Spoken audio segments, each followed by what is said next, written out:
10 janvier, baptisé, baptisé, enseveli avec le Christ, ressuscité avec le Christ.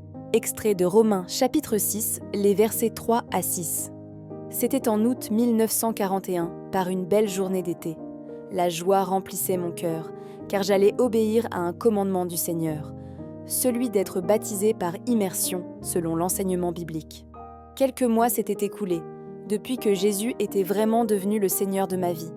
Tout était transformé, j'étais délivrée du péché, j'aimais lire la parole de Dieu, la Bible, j'éprouvais une paix profonde et un grand réconfort dans la présence de mon Sauveur. Je voulais surtout ne rien faire qui puisse attrister son Saint-Esprit résidant dans mon cœur. C'était si merveilleux. En cette belle journée, des amis et moi-même nous étions dirigés vers Montréal, devant passer par les eaux du baptême, obéissant ainsi au commandement du Seigneur.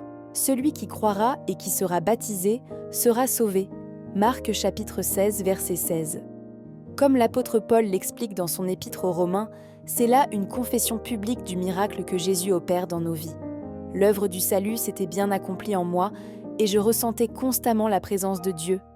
J'étais sauvée et très heureuse de le témoigner ouvertement. Ma vie avait tellement changé. Voici ce que symbolisait ce geste. En descendant dans l'eau, cela signifiait être mort au péché, enseveli avec Christ.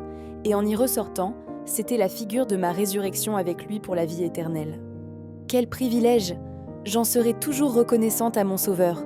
Il m'a accordé de riches bénédictions depuis le jour où je l'ai connu. Il m'a reçue dans la grande famille des enfants de Dieu. Aujourd'hui, je suis ressuscitée avec Christ pour l'éternité. Alléluia!